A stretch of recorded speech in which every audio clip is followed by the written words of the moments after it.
lo que es el enfoque sistémico. Hemos empezado con la sinergia, la homeostasis, hemos hablado respecto a él, pero vamos a hablar de algo más interesante ahora, que también tiene que ver con el artículo que han leído de Ruselakov, del enfoque de sistemas, y tiene que ver con dos elementos que normalmente manejamos en la carrera, que es el análisis y la síntesis. ¿Okay? ¿Alguien me puede decir qué es el análisis y la síntesis?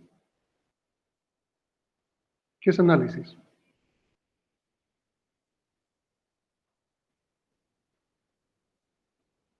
No se peleen.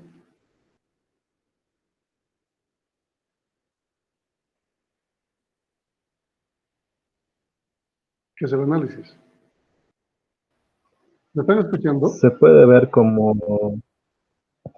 Sí, se escucha. Ok, Sergio, adelante. Eh, bueno, lo que entiendo como análisis es como un estudio para comprender algo en específico, comprender cómo funciona o a qué se enfoca. Bueno, yo lo veo así el análisis. Ok, en el área, en la carrera, ¿qué es el análisis? ¿Qué hacemos con análisis?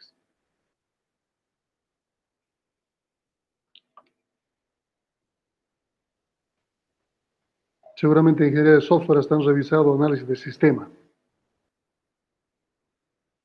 ¿Qué es el análisis? O análisis de requerimientos.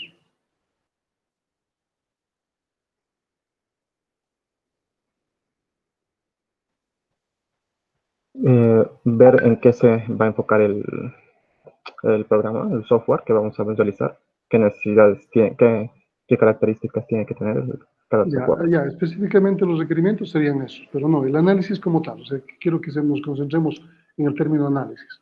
A ver, es fácil entender cómo funciona esto, porque para los chicos, me imagino que todavía estamos en esa época, no creo que hayan nacido directamente con celular, pero lo que ocurre es que cuando a un niño le dan un carrito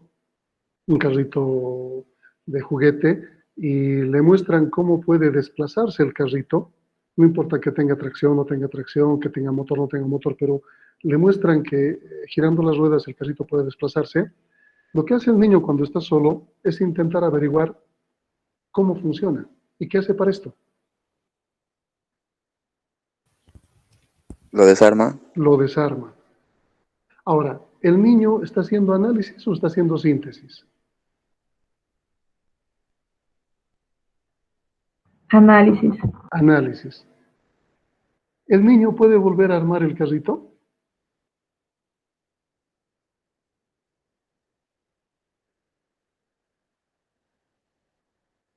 Difícilmente lo va a hacer. ¿Qué le falta entonces al niño? Síntesis. Por su edad, por su poco conocimiento, es natural. O sea, cuando ustedes desarman algo para arreglar en sus casas, vamos a suponer que lo hacen, están haciendo análisis. Y cuando lo vuelven a armar, entendiendo cómo funcionan las cosas, están haciendo síntesis. Entonces, en definitiva, son dos elementos complementarios. ¿Está bien? Como dice el texto, son dos caras de la moneda, que se pueden considerar en forma separada, pero no pueden separarse así. Su consideración se las puede hacer de forma separada, pero son elementos complementarios. No existe análisis en síntesis, no existe síntesis en análisis, no tiene sentido. El análisis permite mirar dentro de las cosas y la síntesis mira desde su exterior.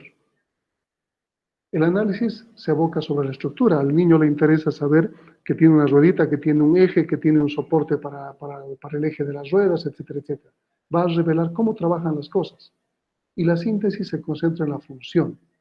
¿Por qué operan las cosas? ¿O cómo operan las cosas? ¿Cómo es que esa ruedita con su eje gira sobre un soporte y permite la movilidad? Esa es la parte que el niño no va a entender.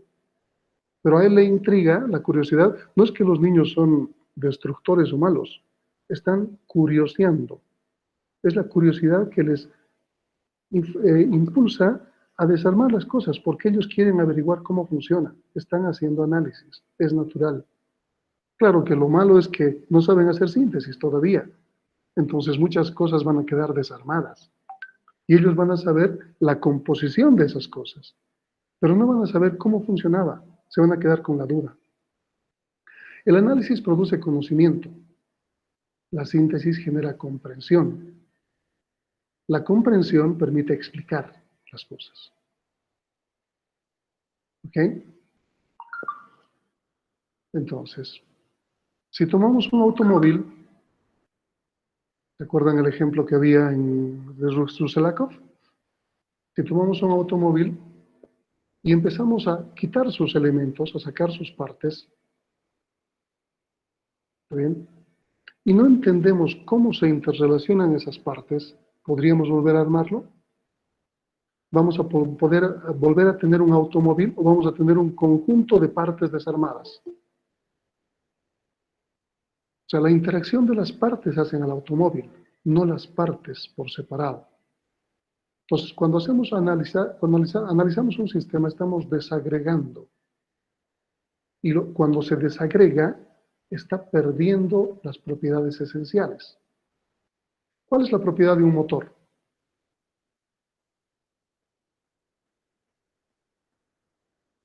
Vamos, está en el texto. Tienen que leer solamente.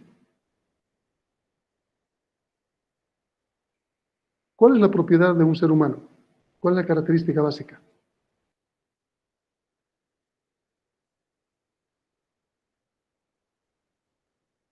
¿No se han enterado cuál es su particularidad, su característica? Respirar. No. La racionalidad. No. Se respira para algo, pero El aspecto físico. no. Vivir. Vivir, la vida. Esa es la propiedad esencial que tiene el ser humano, la vida. Y todos los componentes que tenemos, el sistema respiratorio, circulatorio, los aparatos, los órganos, etcétera, están cohesionados, están interrelacionados de tal forma que están produciendo esa característica, vida. Si separamos, desagregamos, o sea, como Frankenstein que ha desarmado cadáveres y ha armado otro cuerpo, al desarmar un cuerpo, esas partes tienen la misma propiedad, generan la misma propiedad, coadyuvan a la propiedad. No. Entonces, difícilmente una parte que es un componente en un todo, cuando se separa del todo, va a seguir ejecutando las mismas funciones. Fíjense que aquí está el ejemplo que acabo de decirles. La propiedad más esencial es la vida, pero ninguna parte de nosotros vive. Es el todo quien vive, incluyendo un espíritu si lo tenemos. Pero no vive en cada una de nuestras partes. Si en una operación se desagregan cosas, se quitan cosas, y al quitar cosas hacemos que ese elemento que lo está cohesionando, que está interactuando entre las partes, se pierde la vida directamente. Entonces, la desagregación o el análisis es separar las partes que se quieren explicar. Y la segunda es tratar de encontrar la explicación del comportamiento de las partes y cómo esas partes coadyuvan al comportamiento del todo. Vamos a hacerlo más simple y vamos a ponerlo en términos de 3 incisos, ¿está bien? Para hacer análisis y síntesis. No vamos a hacer un análisis exhaustivo, ni síntesis exhaustiva. Lo que vamos a hacer es un análisis de una parte de un todo. Y en función de eso, simplemente vamos a entender.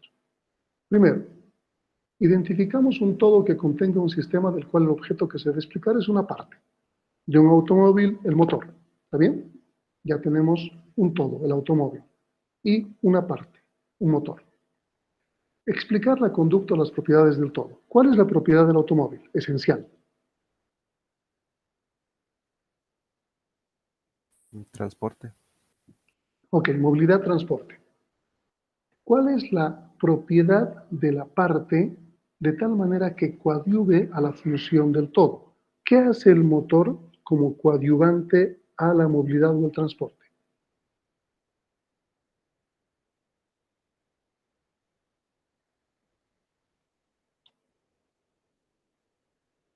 ¿Nadie sabe lo que es un motor? Es el principal, ¿cómo se puede decir? La principal propiedad que tiene un automóvil. No, la propiedad del motor. La propiedad del automóvil es la movilidad o el transporte. ¿Estamos de acuerdo? pero estamos disgregando, estamos desagregando. Tenemos ahora el motor. ¿Cuál es la propiedad del motor como coadyuvante para la propiedad esencial del auto? Que sin motor el carro no va. No, quiero la propiedad del motor. ¿Qué propiedad tiene el motor? Transformar el combustible en energía.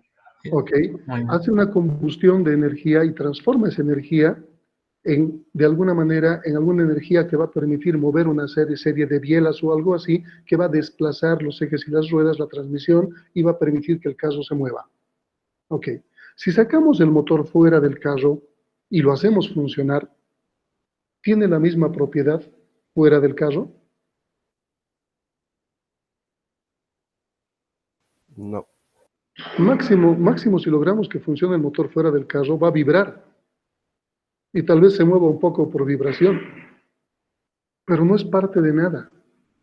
Entonces ahí tenemos análisis cuando estamos desagregando, estamos encontrando partes esenciales, y síntesis cuando estamos entendiendo qué es lo que hace esa parte dentro del todo. Si es el cuerpo humano, por ejemplo, el todo es un humano, el cuerpo humano, y una parte es el corazón.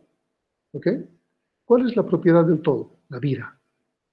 ¿Cuál es la propiedad del corazón para proporcionar vida?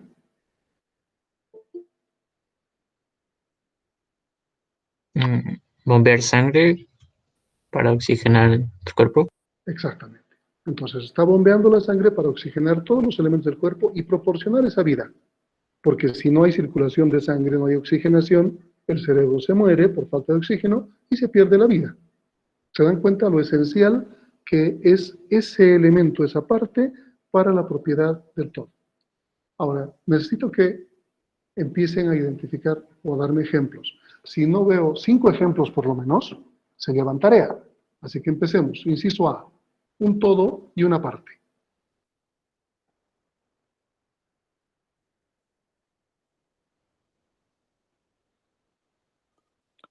Una computadora y el procesador podría ser. Ok, una computadora es el todo y el procesador es una parte. ¿Cuál es la propiedad esencial de la computadora? Procesar información. No, esa es la propiedad del procesador. Vamos, ayuden. Casi están 30 percepciones e ideas deberían haber. Realizar tareas. Las propiedades del todo va a ser, de alguna forma, automatizar tareas. ¿Está bien? Ahora, ¿cuál es la propiedad del procesador como coadyuvante para que el computador realice esa propiedad o tenga esa propiedad? Ahí sí vendría lo de procesar información. Ok, de alguna forma va a coadyuvar para que esas tareas se puedan realizar y pues se pueda automatizar el trabajo. Otro ejemplo.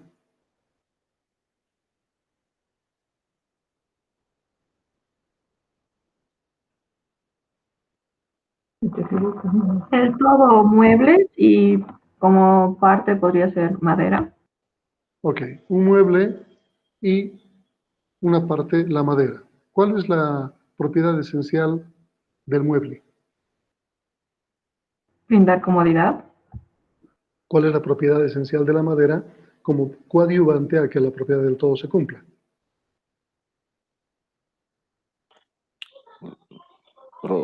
Proveer estructura, ¿no? Tal vez.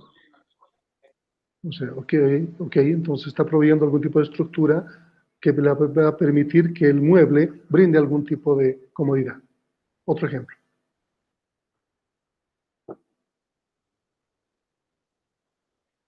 Una guitarra y sus cuerdas.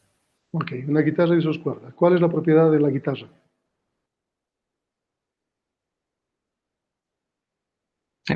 Hacer música. Ok. ¿Cuál es la propiedad de las cuerdas como coadyuvante a la propiedad del todo? Generar un sonido. Ok, vibrar, si quieren, y en la vibración va a generar ese tipo de sonido y va a permitir que produzca música. ¿Se dan cuenta? Estamos haciendo análisis síntesis. Con una sola parte sí, pero estamos haciendo análisis síntesis. 3 de 5. Otro ejemplo. Un reloj y las pilas. ¿Ok? ¿Cuál es la propiedad del reloj? Brindarnos la hora. La propiedad de las pilas, las baterías, para coadyuvar a la propiedad del todo. Que todas sus partes funcionen. Dar la energía suficiente para que el sistema funcione. Último ejemplo.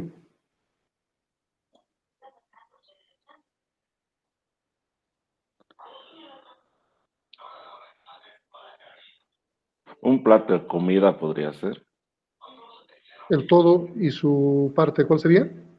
uno de los ingredientes, digamos, por decir el arroz. Ok, el arroz y una comida. Propiedad del todo. Alimentar, Ok, propiedad de una parte para coadyuvar a la propiedad del todo. proveer y no sé, sabor, o sea, un sabor específico, un tipo de guarnición que complemente el todo, digamos. Ok, está bien. Entonces se dan cuenta, no es complicado. Ya hemos empezado a trabajar en lo que es pensamiento sistémico. Estamos empezando a hacer funcionar nuestro cerebro en términos de los elementos que precisamos para entender conceptos. Los conceptos que estamos analizando ahora, valga la redundancia, son el análisis y la síntesis. Estamos desagregando cosas y estamos componiéndolas para entenderlas.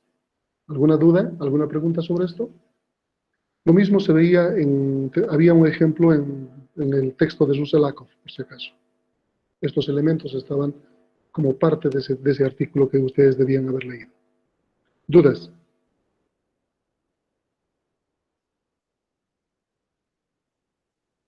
¿No hay dudas? Ok. Avancemos un poco. Ya hemos hablado en el tema anterior de lo que eran los paradigmas sistémicos. ¿Alguien puede recordarme cuántos paradigmas hay y cuáles son?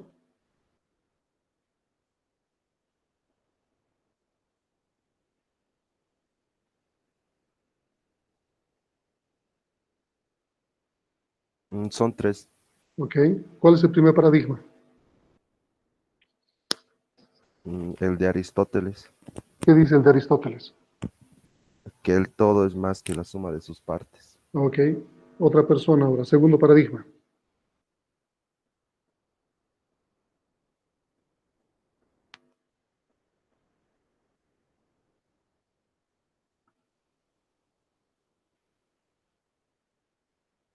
Vamos, ¿nadie más asistió a esa clase?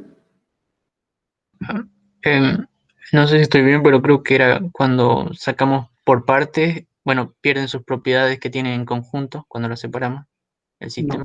No, no, vamos a ver eso más adelante. Tiene que ver con el todo es más que la suma de sus partes. Eso es lo que acaba de decir tu compañero. Pero el segundo paradigma es otro y le corresponde a otra persona.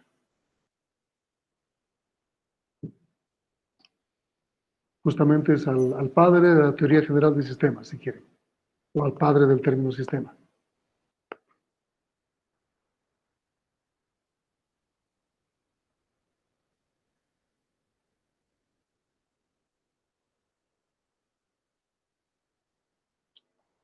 Cuando les he mostrado este paradigma, les he dado el ejemplo hasta de la película Hombres de Negro 1. La recursividad. No, no es recursividad. El primer día de clases les he mostrado 9 puntos y les he dicho que unan con 4 líneas sin levantar el lápiz. Esos 9 puntos. Tenía que ver también con ese concepto. La Sería interrelación.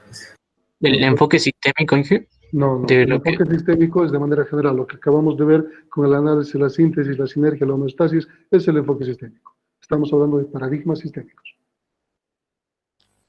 Un sistema siempre pertenece a un sistema más grande y a la vez tiene Exactamente, sistemas más pequeños. exactamente. Eso. ¿A quién le corresponde eso?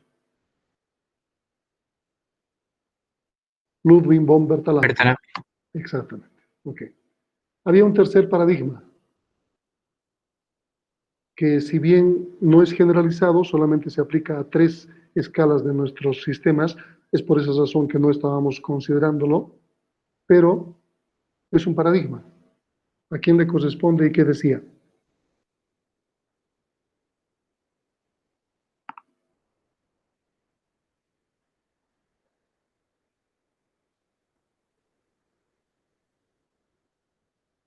Es Niklas Luhmann, pero ¿qué decía Niklas Luhmann?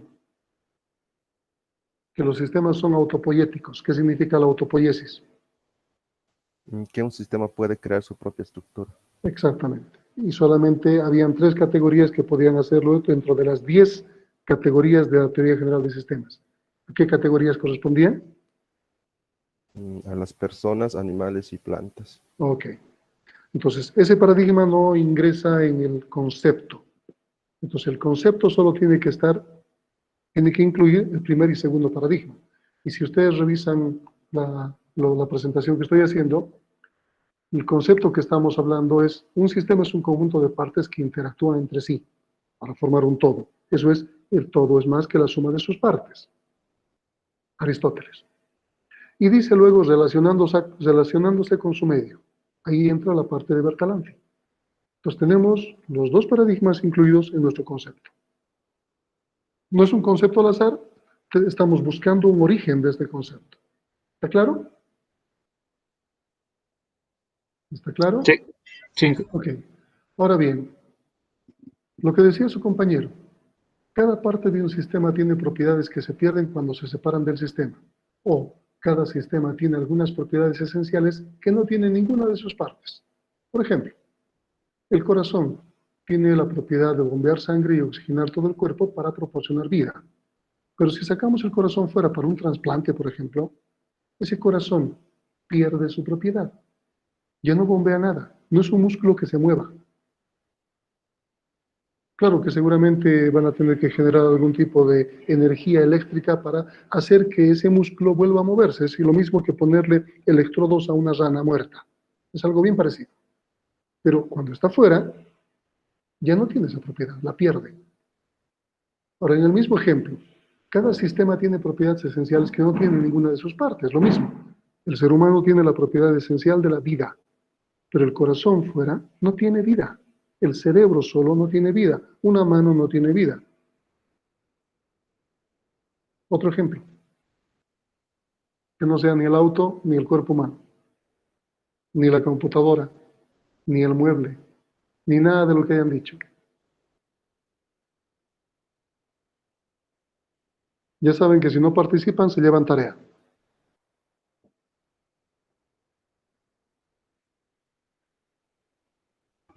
Podría ser una escuela en que ¿Ya? su principal funcionalidad sea educar y tal, pero si no hay los estudiantes, no hay los niños. No. Ok, Eso es lo otro. entonces la escuela tiene la propiedad esencial de la educación. ¿Cuál sería la parte que estamos tomando en cuenta? Serían los estudiantes. Ok, los estudiantes, ¿qué propiedad tienen dentro del sistema?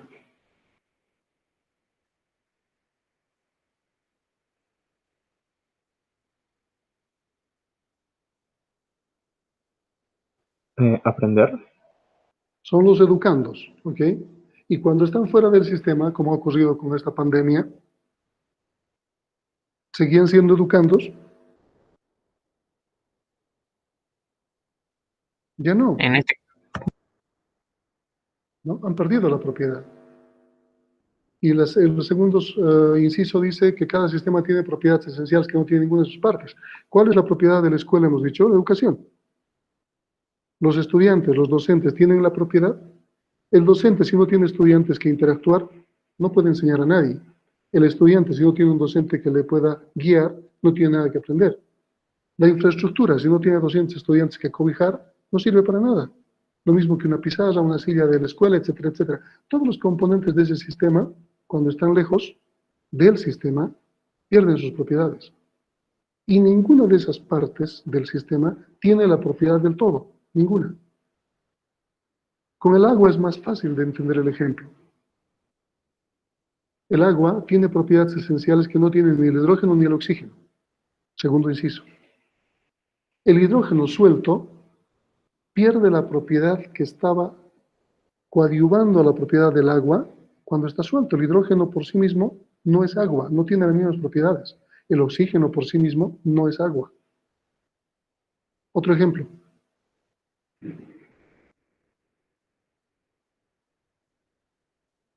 El juego de Monopolio y una parte sería como los billetes falsos de ¿Ya? juguete. ¿Cuál es la propiedad del todo? Segundo inciso, que no tiene ninguna de sus partes.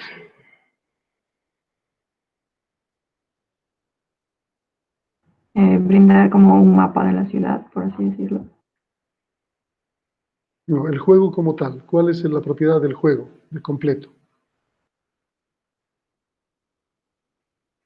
Diversión. ¿Cómo? Diversión. Ok, brindar diversión. Los billetes sueltos, el tablero, los dados, no cumplen esa propiedad. Entonces tenemos el segundo inciso cubierto. Ahora el primer inciso. Si bien en este caso del ejemplo los dados pueden brindar otro tipo de diversión, no están brindando el mismo tipo de diversión del monopolio, ¿entienden? O los billetes falsos pueden brindar otro tipo de diversión, no están brindando la diversión que tienen dentro del juego. Entonces, se está perdiendo la propiedad del esquema del juego. Otro ejemplo.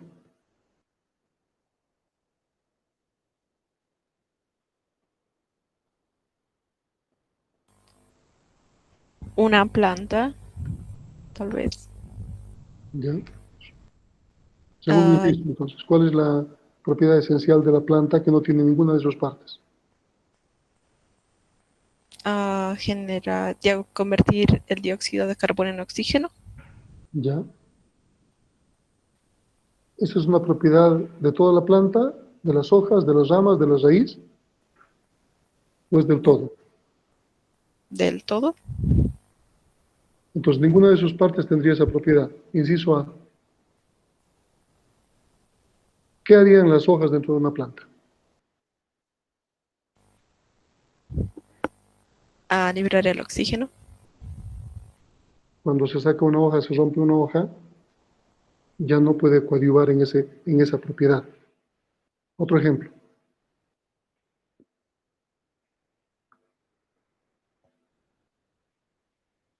Vamos, último ejemplo. Si no quieren llevarse 5 para su casa. ¿Puede ser una bicicleta?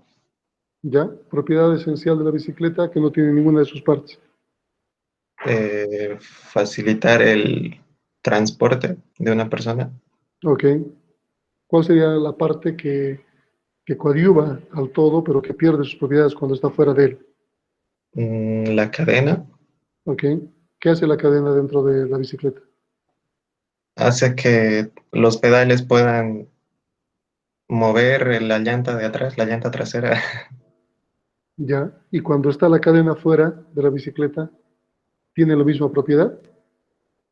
No. No genera ningún tipo de tracción. Ok. Entonces, si bien son pocos los que participan, la idea es que vamos generando de alguna manera ese pensamiento. Estamos haciendo trabajar el cerebro. Estamos empezando a encajar cosas. Eso es el pensamiento sistémico. Estamos trabajando con los mismos conceptos de sistema y estamos trabajando en la forma de pensamiento. ¿Claro? Nos hemos visto análisis y síntesis del enfoque sistémico y hemos visto los elementos que caracterizan a un sistema. ¿Está bien? A ver, antes de adentrarnos en esta parte, vamos a ver. Bueno, ahora ya no está entrando nadie, puedo publicar todo directamente el texto que estaba publicado a medias.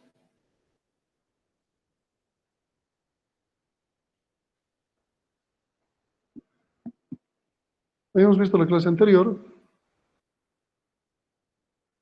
que hablando del pensamiento sistémico o enfoque sistémico, habían 3 ladrillos.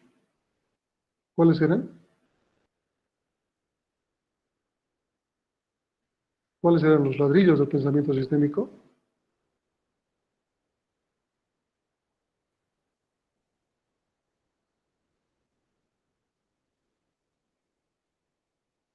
La retroalimentación positiva, negativa y las demoras. Exactamente. Entonces tenemos la alimentación positiva o reforzadora. Y es una forma de decir cómo crecen los cambios pequeños. La bola de nieve rodando una colina de nieve es un ejemplo de un ciclo positivo. ¿Está bien? Aquí tenemos otro ejemplo en un diagrama causal donde nos dice que los clientes satisfechos generan comentarios positivos, los comentarios positivos provocan más ventas y las ventas hacen que hayan más clientes satisfechos. Un ciclo positivo. ¿Alguien me puede dar ejemplo de ciclo positivo? No necesariamente con 3 variables, pueden ser hasta con 2 variables. Un ciclo positivo.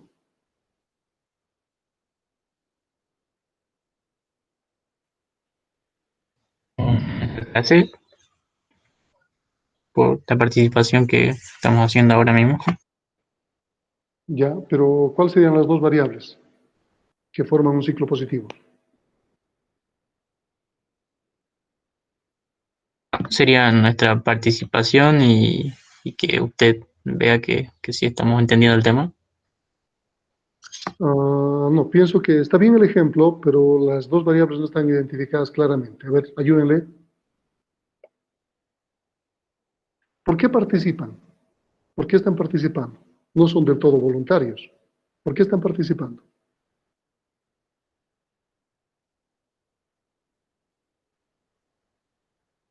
Para evitar la tarea, Ok, entonces, ¿cómo podemos ponerlo en términos de un ciclo positivo eso? participación, menos tarea, algo así.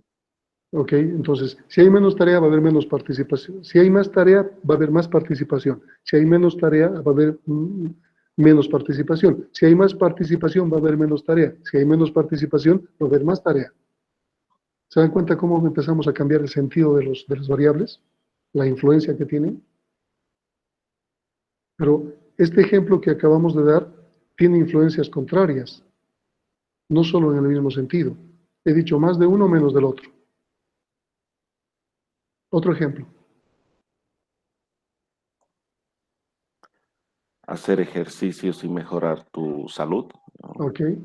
Más ejercicio, mejor salud. Mejor salud, más ejercicio. Ciclo positivo. Los ciclos positivos normalmente no se frenan. Entonces, en este caso, esta persona tendría más salud y más ejercicio, más salud y más ejercicio, y se quedaría haciendo más ejercicio y tendría más salud. No tenemos forma de salida. Otro ejemplo. 3 de 5. 2 de 5, perdón. Cuando programamos, o sea, mientras más practicamos, más aprendemos. Ok. Más práctica, mayor conocimiento. Más conocimiento, más práctica, y no sé. Otro ejemplo.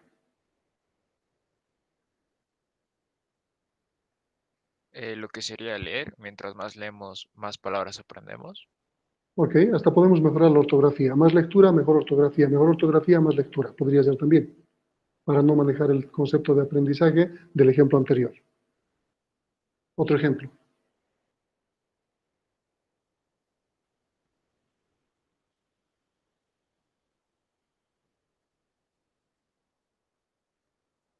Si les da vergüenza participar, pero están teniendo ideas geniales, yo creo que a partir de la siguiente clase voy a empezar a nombrar voluntarios directamente. Así que de la lista que están inscritos voy a preguntar específicamente a las personas. Y no voy a esperar que participen 4 o 5 personas nada más. La idea es generar una competencia, ¿se acuerdan?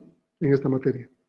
Si no practican, no se va a generar la competencia. Estas 5 personas que están participando pueden generar la competencia y aprobar. ¿Qué va a pasar con las otras? ¿El siguiente semestre van a generar la competencia? Entonces vamos a forzar un poco a su participación. Así que cuando pida ejemplos voy a poner directamente nombres. Así que el que enciende la máquina, accede a su perfil, entra al Meet y se va a hacer cualquier otra cosa porque dice, lo está grabando y voy a ver después el video, no va a funcionar. Porque no importa que su participación sea con una respuesta incorrecta, no importa. La idea es que participen. Se va a mejorar el pensamiento o se va a cambiar el pensamiento de pensamiento tradicional a un pensamiento sistémico, pensando, practicando el pensamiento. Muchos de ustedes, por la, tal vez, no sé, timidez de participación, porque yo no quiero que participen por chat, pueden tener magníficas ideas, pero se están quedando frustrados porque se quedan con la idea y dicen, no saben si es buena o si es mala, si era brillante o si necesitaba corrección. Entonces, a partir de la siguiente clase, empezamos a participar voluntariamente por lista. Otro ejemplo, el último, ciclo positivo. Puede ser el ejemplo que ha dado Inge usted ahorita. No, Mientras haya como una competencia, da el hecho a que podamos, en un hipotético caso, ser más participativos. Dado eso, tenemos más retroalimentación y así como que nos da más práctica o acerca más al pensamiento sistémico. exactamente, está bien, muy bien. El siguiente es un ciclo negativo. Como se han dado cuenta, los nombres que se reciben son diversos, ¿no? Un ciclo negativo, también ciclo de estabilidad, proceso compensador, de resistencia, tiene distintos nombres, ¿está bien? Pero normalmente este tipo de ciclo tiende a una meta. El anterior les había dicho que su característica era no frenar. No sabemos hasta dónde va a llegar, pero era no frenar. Es como la bolita de nieve que va rodando la colina. No sabemos cuándo se va a detener. Sabemos muy bien que si hay una falda de la colina, esta bolita de nieve, no importa cuán grande sea, se va a destruir. Por eso se llama ciclo explosivo también. En este caso, cuando hablamos del ciclo negativo, también le podemos llamar orientado a una meta. Pero la meta puede ser explícita o implícita. En este caso, la meta es explícita. Dice el ejemplo temperatura corporal deseada. Y se va a comparar con la temperatura corporal actual. Esa diferencia de temperatura va a hacer que utilicemos más ropa de abrigo. Utilizar más ropa de abrigo va a hacer que la temperatura corporal actual crezca. Y al compararse con la deseada, la diferencia sea menor. Y al ser menor, va a impulsar menos ropa de abrigo. Entonces, este ciclo va a ir dando vueltas y vueltas y vueltas hasta detenerse. ¿En qué momento se va a detener? Cuando llega la temperatura corporal deseada. Ok, es decir, la diferencia de temperatura va a ser igual a 0. 0. Igual a 0. Exactamente. Con 0 de impulso no va a haber más ropa de abrigo. Ya no va a existir una causalidad que diga a más diferencia, más ropa de abrigo. Ya no va a haber. 0 diferencia, por lo tanto, no hay más ropa de abrigo. Esto es explícito. Ahora, veamos ejemplos. Quiero otro ejemplo. Digamos como peso deseado, o sea, bajar algunos kilos. Ok, peso deseado, peso actual. Diferencia. ¿Cuál es la acción? Hacer ejercicios, comer menos. Ok, dieta o ejercicios. Va a hacer que el peso actual sea el peso deseado. Está bien. ¿Qué pasaría si el peso deseado fuese mayor al peso actual? Si Las acciones. queremos engordar, ¿cuál sería la acción? Comer más. Comer más, comer basura, comer comida chatarra, cualquier cosa. Pues fíjense cómo no necesariamente el objetivo tiene que ser reducir cosas. También puede ser incrementar cosas. Otro ejemplo.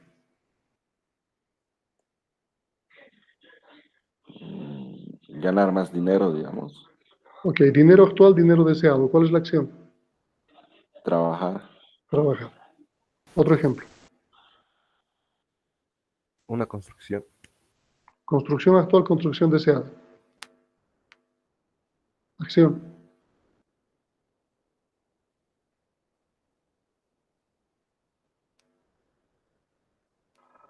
Sería construir la acción igual. Entonces algo está mal, ¿no? Entonces si la acción es construir, el estado actual y deseado tiene que ser otra cosa. Ampliar la casa podría ser. Casa actual, casa deseada. Ok, podría ser refacciones actuales, refacciones deseadas, ampliaciones actuales, ampliaciones deseadas. La acción, construir. Ok. Otro ejemplo. Tener un mejor promedio. Ok, promedio actual de la materia, promedio deseado de la materia. Acción. Estudiar. Ok. Entonces ya tenemos, este ciclo es mucho más fácil que el positivo, pero estamos considerando una meta explícita. ¿Cómo funcionaría con meta implícita? Solo debería haber ropa de abrigo, temperatura actual. Nada más. Ya no habría ni diferencia ni temperatura deseada. A más ropa de abrigo, mayor temperatura. A mayor temperatura, menos ropa. Entonces, denme ejemplo solamente con dos variables.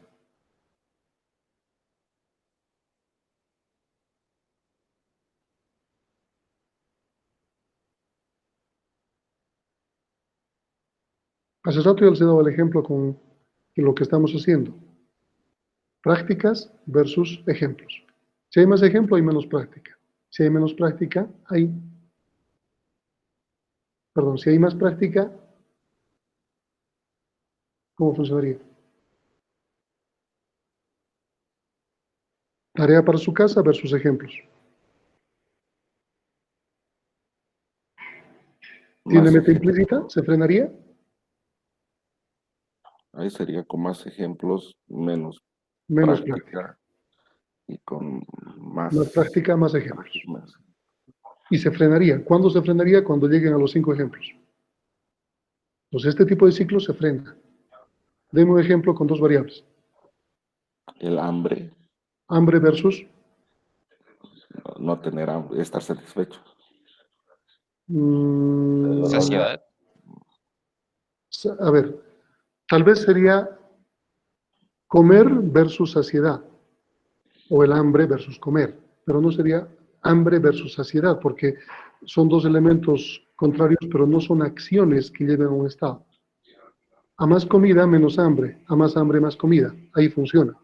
A más comida, más saciedad. A menos saciedad, más comida. ¿Entienden? Entonces es importante elegir adecuadamente los términos de las variables. Muy importante. Se van a dar cuenta que va a ser uno de los principales inconvenientes para que ustedes puedan escribir adecuadamente sus modelos. Mentalmente puede funcionar. Si ustedes tienen que explicar algo, está mal.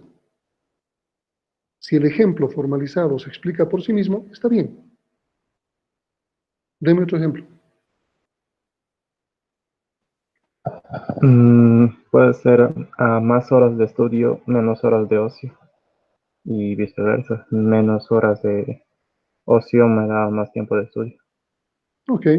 Si consideramos un tiempo que estamos despiertos, podemos dividirlo entre horas de ocio y horas de estudio. Y de alguna forma uno va a reducir al otro. Otro ejemplo. ¿Cuándo se va a frenar eso? Cuando se acaben las horas.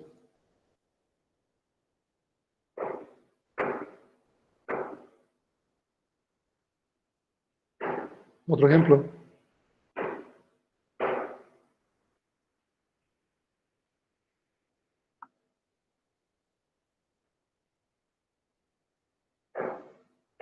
Quieren tarea para su casa, ¿no? Correr 100 metros en 9 segundos, teniendo un tiempo actual de 11, por así decirlo.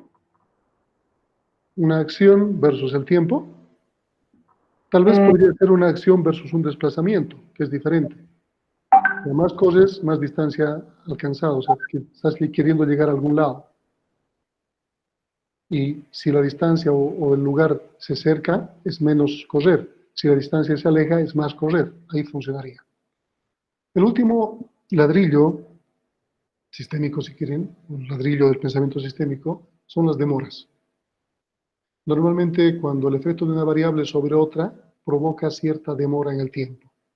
¿Bien? Muchas de las demoras se van a considerar como implícitas y no se las va a tomar en cuenta en la modelación. Muchas sí son importantes. Por ejemplo, si yo les digo, vamos a estudiar la población de moscas y vamos a utilizar la unidad de tiempo año. Es decir, cada ciclo de mi modelo va a ser un año. En un año, ¿cuánto de información he perdido? Porque las moscas se reproducen en horas o días. Si yo digo, vamos a estudiar la población de tortugas y escojo la unidad de tiempo día, ¿cuántos ciclos tienen que ocurrir para que ocurra un evento en ese sistema? Entonces, ¿en cuál de los 2 ejemplos hay demora?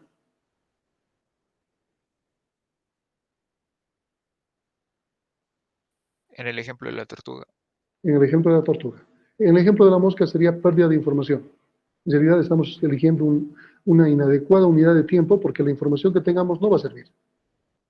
Fíjense el ejemplo aquí que se introduce en un ciclo negativo. Cuando hay ropa de abrigo, no es automático la subida de temperatura. Toma un tiempo. ¿Se acuerdan del ejemplo de la ducha? Cuando ustedes abrían la llave de agua caliente, el agua no se calienta inmediatamente, le toma un tiempo, hay una demora. Y cuando se pasa de la temperatura que queramos, abrimos la llave de agua fría. Empieza a templarse y se pasa.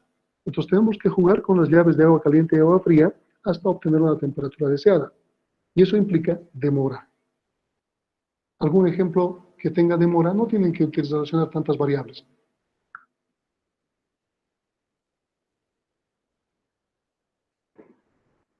El tráfico sería IQ. ¿En qué sentido? Cuando no estamos transportando o sea, no vemos bien la hora y vamos en hora pico, eso nos genera muchas posibilidades de demora. Y cuando vamos, que si es muy tempranito, ya está todo el camino despejado. Ya, pero eso sería relativo a la congestión. Tomas un transporte y la idea es que generes un desplazamiento. Entonces, cuando tomas el transporte, inmediatamente no estás en el lugar de tu desplazamiento. Pues la demora se produce ahí. Puede haber más demora o menos demora dependiendo de la congestión, pero siempre va a haber una demora. Tú tomas una movilidad y te lleva a la universidad en 15 minutos. Puede tomarte 10 minutos o puede tomarte 30 minutos. La demora va a variar, pero el detalle está entre una acción y un estado, hay una demora. Otro ejemplo.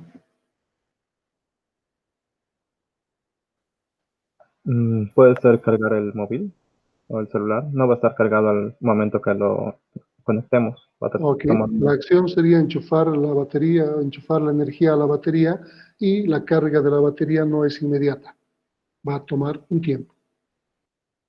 Pero si ejemplificamos en un modelo, probablemente no incluyamos ese tiempo, sino directamente coloquemos como acción cargar la batería y el estado será batería cargada, por ejemplo. Entonces, a veces es necesario incluir las demoras, a veces no. Otro ejemplo. Pasar información de la computadora a un USB, tal vez. Bueno, si bien esto es electrónico y no tarda demasiado, va a depender del tamaño del archivo. Y va a tomar cierto tiempo, hay una demora. Es decir, yo quiero copiar mi archivo y no inmediatamente puedo sacar el pendrive y decir, ya está mi archivo ahí. Va a depender del tamaño que pueda tener más o menos tiempo. Otro ejemplo. Con el aumento y pérdida de peso también sucedería No, una de... no importa cuánto ejercicio o dieta hagamos, sería ideal, ¿no? Hoy día no voy a comer y mañana peso menos 5 kilos. No funciona así. Seguramente voy a tener que hacer mucho ejercicio o mucha dieta para que en un mes o 2 meses veas reflejado ese cambio. Hay una demora. ¿Se entiende, verdad? Entonces, esta forma de trabajar a través de los ejemplos es tratar de mostrar cómo se interrelacionan estos componentes, estos elementos que son clave en nuestro pensamiento. El enfoque sistémico tiene estos 3 ladrillos: ciclos, positivo y negativo, y demoras. No vamos a girar en torno a otras cosas. Son los elementos que vamos a estar repitiendo y repitiendo y repitiendo de alguna manera en todos los ejemplos que hagamos de la modelación. ¿De claro? ¿Dudas?